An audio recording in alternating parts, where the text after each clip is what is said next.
Let's start with quiet sitting by sensing what's here in whatever way. I'm sure you had a busy day, perhaps connecting to your heart center.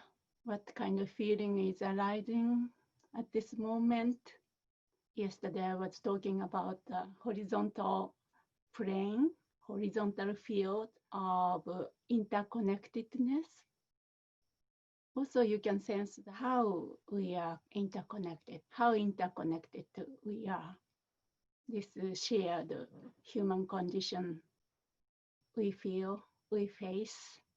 Then gently connected at your heart center, perhaps a moment of peace, peacefulness,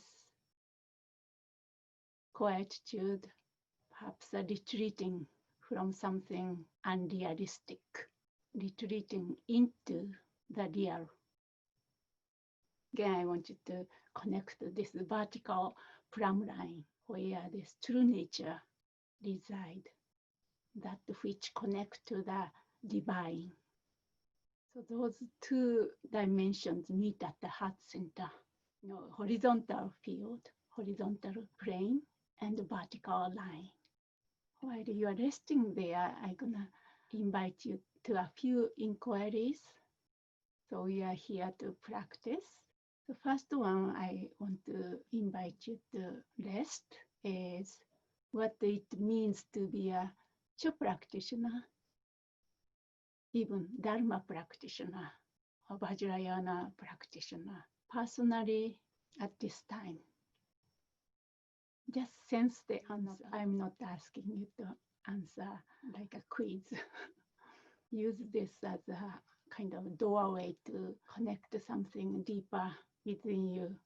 How can you bring your heartbreaks and despair or disappointment to practice that really brings you transformation and unveiling of true human hearts?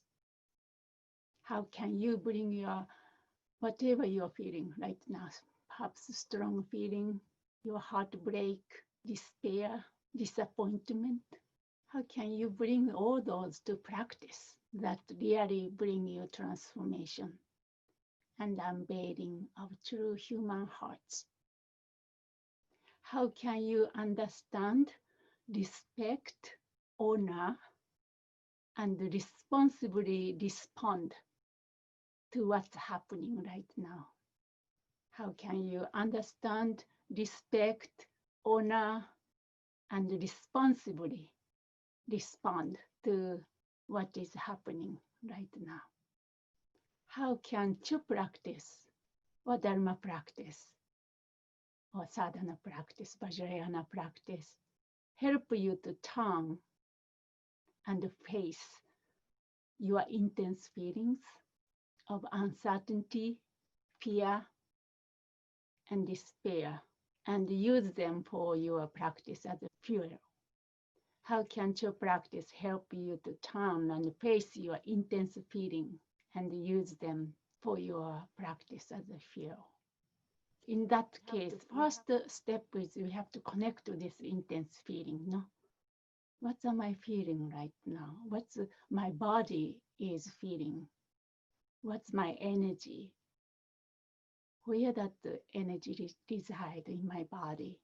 Without turning away, we have a tendency to turn away from this intense feeling because we don't like it. But as you know, Cho practice is directly dive into that, no?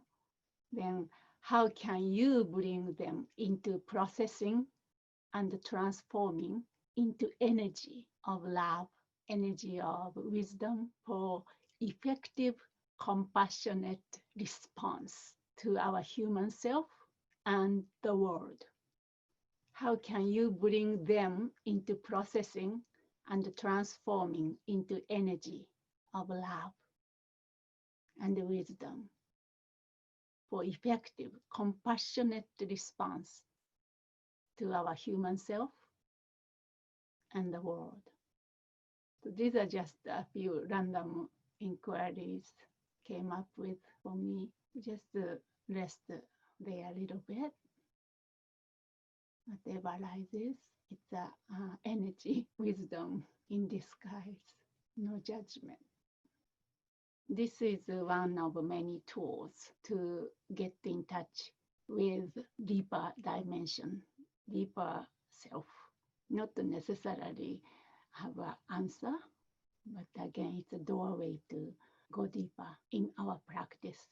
Unless we ask some questions, wise questions, Dharma practice became stagnated, stale, not that much juice in it.